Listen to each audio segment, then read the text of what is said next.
Hey guys, it's Jen. Welcome back to Joyful Living. Today I am sharing with you my story with classical ballet from when I was younger all the way through my adolescence and how at 49 years old I am rediscovering this passion of mine, and I'm really glad that you're here.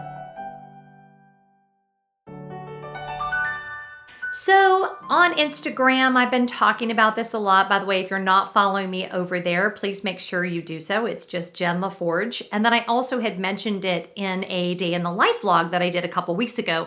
And I asked you guys if my story with ballet was something that you'd be interested in hearing, and you overwhelmingly said yes. So that is what I am sharing with you today. But I want to say at the outset that I think this story is hopefully helpful and inspirational to you, even if you were not a dancer, just really for anyone that had something they were really passionate about when they were young that they've kind of put up on a shelf somewhere and just pretended that maybe they weren't all that passionate about it after all, but you really were. And it may be time, because if not now, when, to uncover some of those passions. So that's what I'm going to talk to you about today. So my story with ballet goes back to when I was 3 years old, when I first stepped foot in a ballet class. And I was in my element. I loved the music. I even loved the floor. I loved the bar. I loved the way things smelled. I loved all of it. And my poor parents, they knew that they were in trouble and there was going to be a lot of money going out the door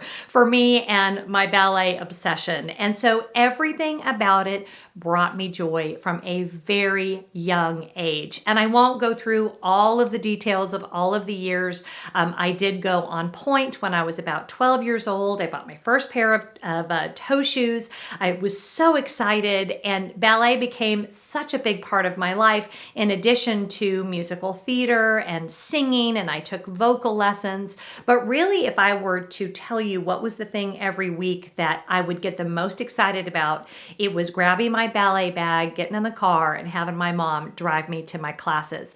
Over the years, that passion became more and more serious for me, and I actually had aspirations to become a professional ballerina. I auditioned for and was accepted to a school when I was 13 that was a feeder for the professional ballet company in our area. And I was over the moon. I couldn't believe I'd been accepted.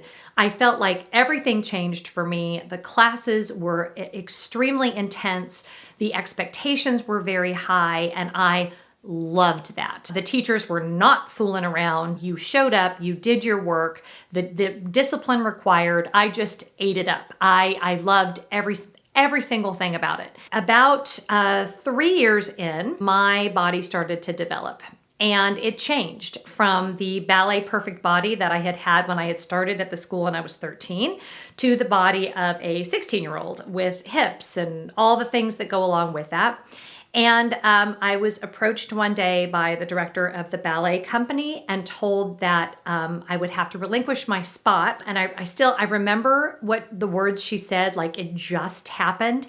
She said that I was a very talented dancer, but that unfortunately my body type was not appropriate to be considered for a professional company.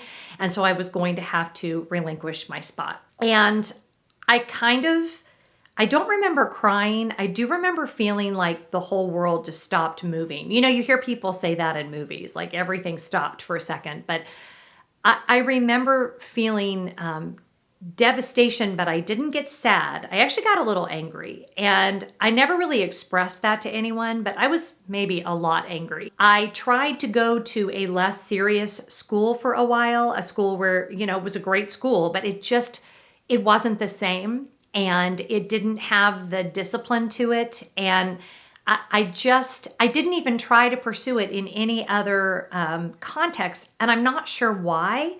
But I've always been kind of an all or nothing person. And if I couldn't get where I wanted to go professionally, I just didn't want to do it at all. And so I unfortunately and devastatingly dropped out of ballet altogether. Now, over the years, I have looked for adult ballet classes. I actually attended a couple of adult ballet classes. that nothing ever really fit me. They always were very, very elementary, and I just didn't feel like it was a group that I just could not find a class that worked for me. And then further on in years, when I was like, well, maybe I could do it again, then I just was intimidated. Like the thought of walking into a ballet studio, I'm like, what am I going to do? I don't have shoes. I don't have the clothes, like all of the things. The bar classes became really popular, the ones that are more kind of a mix of Pilates, and it's not classical ballet. That didn't really appeal to me. But in the back of my mind for decades, I have thought, you know what? I want to dance again. I want to hear that piano music. I want to feel that sense of being in a studio. And I don't know how I'm going to make that happen, but someday I want to make that happen. And then I started this YouTube channel, and I did a video about hypothyroidism and Hashimoto's disease. I'll put a link to it right here so you guys can go and check it out. And one of you mentioned Catherine Morgan. Now, Catherine is much younger than I am. She is a soloist with the Miami Ballet. And they mentioned that she had a thyroid disorder and that she was an amazing dancer. And so I watched that video of hers, and then I realized, oh, hey, wait a minute. This chick has got ballet classes, and she's got beginner bar classes, and she's got beginner bar classes that you can do from the privacy of your own home with just a chair, and I'm going to check it out.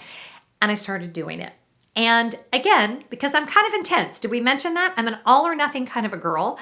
I was in. So I all of a sudden found myself every morning going downstairs in my kitchen, in my breakfast nook, which has wood floors, with the chairs from my kitchen table and doing this ballet workout. Now, I'm going to tell you, it was hard. It's still hard. It's getting less hard. My body and my mind are having trouble lining up. Like my mind remembers everything. My mind is remembering all of the terminology, and I know when it's a, when it's a releve and when it's a susu and when it's, all of the things. Just all of the things. It makes me so happy even to think about it. Just even the words make me happy. But my physical body, my muscles the turnout is there, but I am sore. And there are things that I'm having to modify, even though I know how to do them, because I can tell my body is just going, girlfriend, you have not done this in almost 35 years. You need to slow down, slow the train a little bit. But the joy that I was finding, especially now, right? Going down there and just this thing that felt like coming home to me.